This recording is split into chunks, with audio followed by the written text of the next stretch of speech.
Football মাঠের সবুজ গালিচায় লেখা হলো নতুন ইতিহাস। মেটলাইফ স্টেডিয়ামের জমকালো ফাইনাল সাক্ষী হলো মাঠ ও মঞ্চের এক অভূতপূর্ব মেলবন্ধনের। ট্রফির লড়াইয়ের পাশাপাশি সুরের মূর্ছনায় মেতে উঠেছিল গোটা বিশ্ব। বিস্তারিত রোহান রাসেলের প্রতিবেদনে। বিশ্বকাপ ফাইনালের উত্তেজনা ছড়িয়ে পড়ে মাঠের বাইরেও। ম্যাচ শুরুর ৯০ মিনিট আগে বসে তারকাদের মেলা।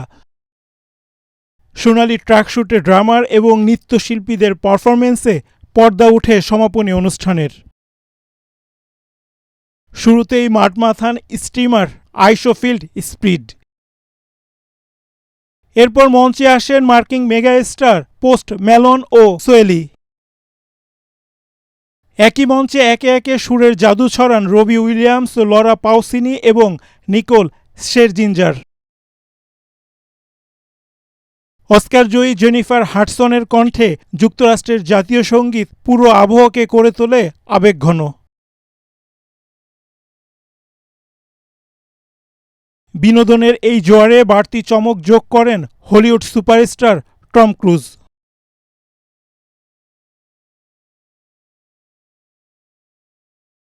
তবে বড় চমকটি দেখা যায় ম্যাচের বিরতিতে। ফাইনালের ইতিহাসে এই প্রথম হাফ টাইমে আয়োজন করা হয় পূর্ণাঙ্গ কনসার্টের। ১১ মিনিটের এই চোখ ধাঁধানো আলোর আড়ালে ছিল বড় এক মানবিক উদ্দেশ্য, যার মূল ভিত্তি ছিল সুবিধাবঞ্চিত শিশুদের শিক্ষার জন্য গঠিত FIFA global citizen education fund. $10 কোটি সংগ্রহের এই মিশনে প্রতিটি টিকিট থেকে জমা করা হয় $1। কনসার্টের মঞ্চে এখন শাকিরা, বিটিএস এবং জাস্টিন বিভার। কোল্ড প্লে ক্রিস মার্টিনের নেতৃত্বে এই আসর রূপ নেয় একতার উদযাপনে।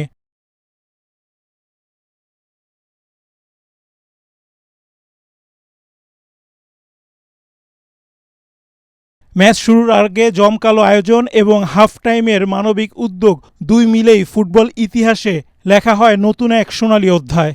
সুন্দর আগামীর স্বপ্ন ছড়িয়ে শেষ হয় মহা উৎসব, যেখানে আরও একবার প্রমাণিত হলো ফুটবল শুধু খেলা নয়, বিশ্বকে বদলে দেওয়ার শক্তিশালী এক হাতিয়ার। রায়হান রাসেল, এটিএন বাংলা।